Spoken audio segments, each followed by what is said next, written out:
অবশেষে নিজেদের দুর্বলতার কথা স্বীকার করল ইসরায়েল। এক সাক্ষাৎকারে যুক্তরাষ্ট্রের সহায়তা ছাড়া ইরানের ভূগর্ভস্থ পরমাণু স্থাপনা ধ্বংস করা সম্ভব নয় বলে জানিয়েছেন যুক্তরাষ্ট্রে নিযুক্ত ইসরায়েলের রাষ্ট্রদূত ইয়েচিয়েল লিডার।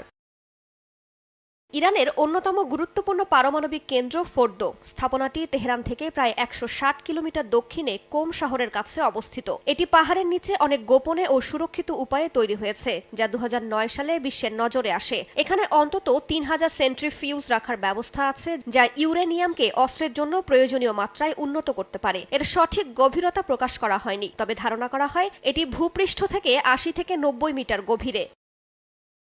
ইসরায়েলের একার পক্ষে ইরানের ভূগর্ভস্থ এই পরমাণু স্থাপনা ধ্বংস করা সম্ভব নয়। লিডার বলেন, ফোর্দো পারমাণবিক স্থাপনায় আঘাত হানার জন্য প্রয়োজনীয় বোমা কেবল যুক্তরাষ্ট্রের কাছেই আছে। এই স্থাপনাটি ধ্বংস করতে পারে একমাত্র যুক্তরাষ্ট্রের সবচেয়ে বড় বাংকার বাস্টার বোমা ম্যাসিভ অর্ডিন্যান্স পেনিট্রেটর, আর সেটি বহন করতে হবে আমেরিকান B-2 বোমারু বিমান দিয়ে। এ ধরনের লক্ষ্যবস্তুতে আঘাত হানার জন্য যেসব বাংকার বাস্টার বা মারণাস্ত্র ব্যবহারের প্রয়োজন হয়, সেগুলোর বেশিরভাগই এখনও যুক্তরাষ্ট্রের সামরিক ভাণ্ডারে রয়েছে। ইসরায়েলের পক্ষে এ ধরনের হামলা চালানো কিছুটা কঠিন হবে। আবার ইরানও এখানে এক ধরনের দৃঢ়তা দেখাচ্ছে। তারা হয়তো তাদের চলমান কর্মসূচি চালিয়ে যাবে, কিংবা এখন যে উপকরণ তাদের হাতে আছে তা থেকে দ্রুত কোনো ধরনের অস্ত্র তৈরির চেষ্টা করতে পারে।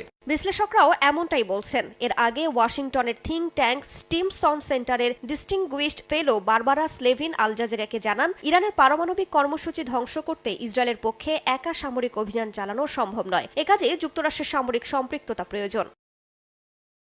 এদিকে ইরানের ফোর্দো ইউরেনিয়াম সমৃদ্ধকরণ কেন্দ্রে বোমা হামলার বিষয়ে মার্কিন প্রেসিডেন্ট ডোনাল্ড ট্রাম্প দ্বিধায় রয়েছেন বলে গণমাধ্যমগুলোতে বলা হচ্ছে। বিশ্লেষকদের মতে, ট্রাম্প যদি হামলার সিদ্ধান্ত নেন, তাহলে যুক্তরাষ্ট্র সরাসরি মধ্যপ্রাচ্যে নতুন একটি সংঘাতে জড়িয়ে পড়বে।